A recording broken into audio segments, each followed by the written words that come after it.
মা বাপকে হাবিল কাবিল প্রশ্ন করে হাওয়া আদমকে তোমরা মোদের বাপ মা তোমাদের মা বাপকে বলো গো মোদের বলো কি তাদের নাম ছিল বলো গো মোদের বলো কি তাদের নাম ছিল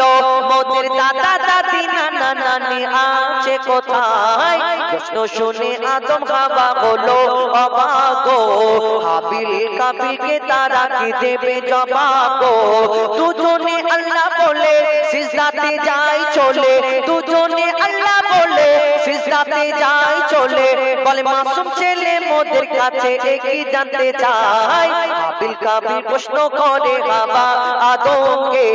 তোমরা মোদের বাপ মা তোমাদের মা বাপকে কি উত্তর দেয় কেন পিতা আদম মা হাওয়া তাদের তো বাপ মানে তারাই তো প্রথম কি উত্তর দেবে কি উত্তর দেয় কবি ছন্দের মাধ্যমে আরো কি লিখছে দেখো ওই বলছে আদম শোন তোরা শোন মানব জাতির মাঝে সৃষ্টি আমি প্রথম মোর পাজিরার হাড়ে খোদা হাওয়াকে গড়ে আর গন্ধম খেলাম দুনিয়ায় এলাম জান্নাত ছেড়ে মোদের কেউ জন্ম দেয়নি মোরা মায়েরই দুধ খাইনি মোদের কেউ জন্ম দেয়নি মোরা মায়েরই দুধ খাইনি পাইনি মোরা মা বাপের ভালোবাসা মোদের নেই বাবা মোরা এতিম দুজনা মা বাপ কি মোদের জানা হলো না দুজনে এতিম মিসকিন নেই মোদের মা বাপের দুজনে এতিম মিসকিন নেই মোদের মা বাপের তাই মানব জাতির পিতা মাতা মোরা দুজনা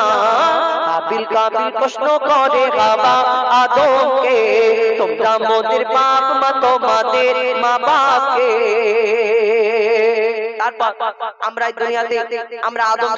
সন্তান আমরা ছেলে হই মেয়ে হই যে হই না কেন আমরা অনেক মানুষ এই দুনিয়াতে অহংকার করি কিন্তু এই অহংকারী ব্যক্তিকে অহংকারী পুরুষকে অহংকারী নারীকে আল্লাহ পাক পছন্দ করে না কেউ কি করে টাকা পয়সার অহংকার করে কেউ রূপের অহংকার করে কেউ ক্ষমতার অহংকার করে এই অহংকার করেছিল সবথেকে প্রথম ইবলিস শয়তান পিতা আদমকে যখন মাটি দিয়ে সৃষ্টি করা হলো ওই মাটির পুতুলকে আল্লাহ পাক হুকুম করলো সকল ফেরেশতাদের এ আমার ফেরেশতারা তোমরা মাটির আদমকে সিজদা করে নাও কিন্তু সেদিন ওই পিতা আদমকে সকলকে সিজদা করার হুকুম করলো সকলে সিজদা করলো কিন্তু একমাত্র একটা ফেরেশতা সিজদা করলো না যার নাম হলো আজাজিল যাকে ফেরেশতাদের সর্দার বলা হলো কিন্তু এই ফেরেশতা যখন সর্দার সে কেন সিজদা করলো না তাই তার প্রতি লালত ফেলে দিল কিন্তু কেন এই আজাজিলটা আসলে কে এই দুনিয়াতে আল্লাহ পাক আদম জাতকে সৃষ্টি করার আগে জিন জাতকে সৃষ্টি করলেন তার ইবাদত করার জন্য কিন্তু সেই জিন জাত আল্লাহর এত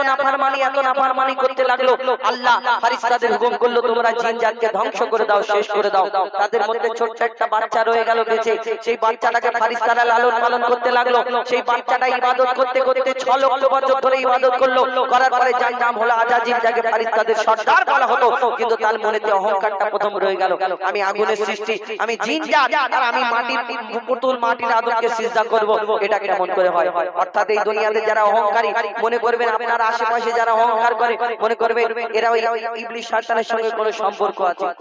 কবি সেই সম্পর্কে আরো কি লিখছে দেখো নিয়ে কাদা মাটি ধুল খোদা গড়লো পুতুল নিয়ে কাদা মাটি ধুল খোদা গড়লো পুতুল সে পুতুলে দিল নূরে মুহাম্মদ রাসূল পুতুল নড়ে চড়ে আবার সিজদা করে সারা কায়নাতের জ্ঞান খোদা দিল যে তারে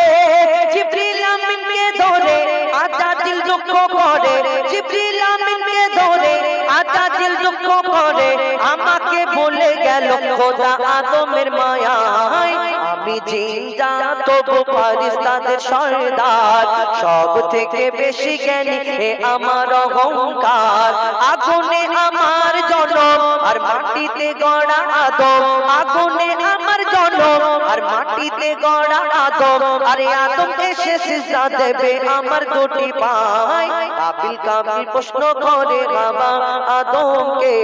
তোমরা মোদের বাপ মা তোমাদের মা বাপকে হাবিল কাবিল প্রশ্ন করে হাওয়া আদমকে তোমরা মোদের বাপ মা তোমাদের মা বাপকে